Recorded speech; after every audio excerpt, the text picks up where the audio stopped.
Good evening. Yes. Good evening.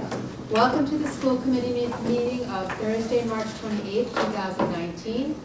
The first item on the agenda will be the discussion of the synthetic turf. I believe we will have a presentation, then we'll have time for the committee members to ask questions, and then we'll open it up to the public. Dr. Cabral?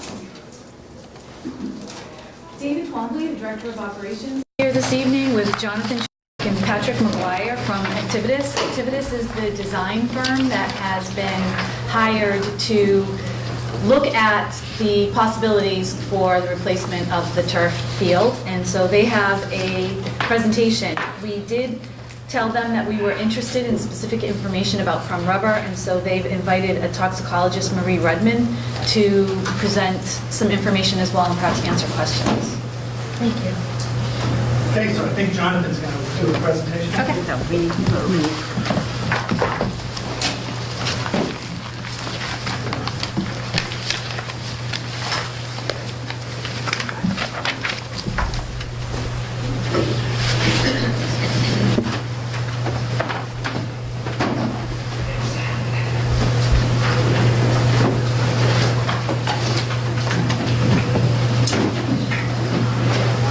Good evening. Once again, my name is Jonathan Chark from Activitas. Again, with Patrick McGuire, Principal of Activitas, and then Marie Rudman from Enviro Risk Solutions, toxicologist, and she'll speak specific to the chrome rubber concerns, safeties, and any questions that anyone has.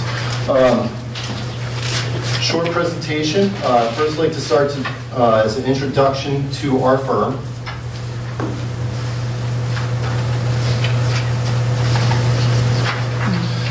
So we are landscape architects and civil engineers, strictly designers. We do athletic recreation design as a means of our business. We do not work for any turf salesmen or vendors, so we're specifically design engineers working for the town, specifying the products that will go into a bid project that will then be bid upon through general contractors, turf vendors, and then track vendors that are also a part of the scope of work.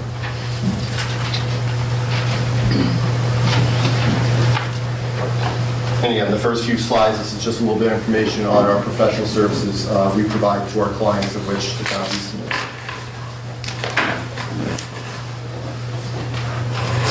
So the proposed project has three general scopes of work. One is the turf replacement, the second is resurfacing the track, and the third is ball netting at the end lines. So to talk about the turf, the scope of work is to remove the existing turf surface. Right now your turf system is on an existing stone base, so that will remain in place. There is about an inch of sand and rubber in the existing turf field right now that would be put into large super sacks, stored during construction, and conceivably reused in the new synthetic turf system. The carpet itself will be recycled and repurposed so that we're keeping that out of the waste stream. In addition to, so once that carpet's removed, the field will be slightly regraded to address any low areas, any deviations that the field's seen since 2008. And then a new synthetic turf system will be installed. I'll talk about that in one moment. The second scope, the track resurfacing, again, due to the wear and tear of the track over the last 10 years or so, the resilient rubber granules on the track system have decreased just over normal wear and tear. So part of the scope will be to resurface that with a new lift of rubber and urethane. It's actually a latex system. And then the third scope of work is some inline netting, so basically behind the goalpost to help control balls for soccer, for lacrosse events. We're looking at either 10 or 15-foot high netting. Right now you have a temporary netting system. This would be a little more permanent and would be a little less maintenance for the maintenance staff of the school to handle with the wind that this field currently gets.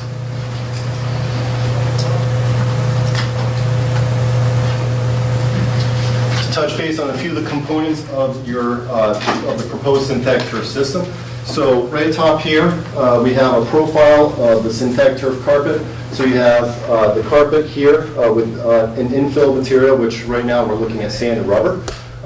The fibers are made out of two different fibers, a monofilament and a slit film. That's been selected through the process because you have a multi-purpose use, so both those fibers work well for football, soccer, field hockey, and lacrosse use. And one thing we are proposing that's different from your old system is an underlayment pad, this white propylene pad below it. It's about 17 millimeters in profile, and what that does, it gives a little bit more protection and shock attenuation for your athletes. So right now, if an athlete hits the ground, they fall on the sand and rubber that's on top of the stone base. All of their energy goes into that sand and rubber, and that is reflected back to them, and that's what gives them the protection from the ground when they fall. With the pad underneath, that gives extra assurance. It gives more protection for your athletes when you're falling. It's certainly an extra precaution as related to the issue of concussions over the last several years. So that's something that the group we dealt with in town has strongly thought is a good program element, so we're including that into the project as well.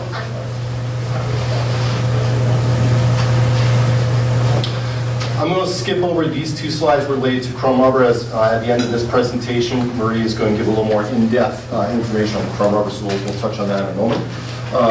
Just following up, so the pad system gets laid underneath the turf carpet, so between your stone base and the synthetic turf field.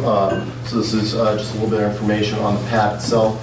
And testing, GMAX testing, HIC testing, different types of tests that are done to check the shock attenuation of a turf system.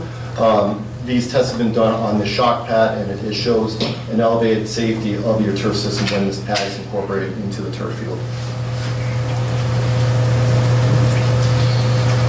So a few images of what the construction process will look like. So starting from the left to the right, your existing turf carpet will be cut into 3 to 5 foot sections.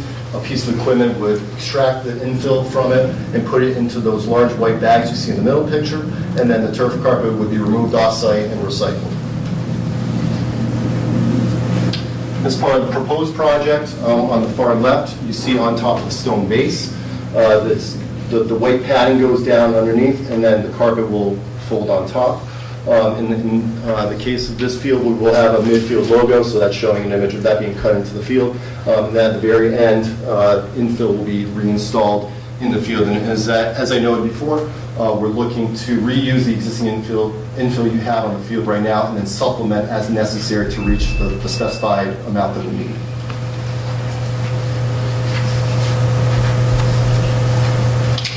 Talk a little bit about budget. So this has been a fairly consistent budget through the entire project. Right now, for the mobilization site prep, the drainage testing on the field, the synthetic turf system, and the track resurfacing, the subtotal with bonds, contract overhead, and profit is around $750,000.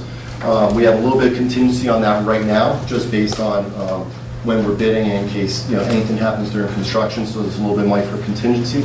So right now, the general budget for the project is $812,000.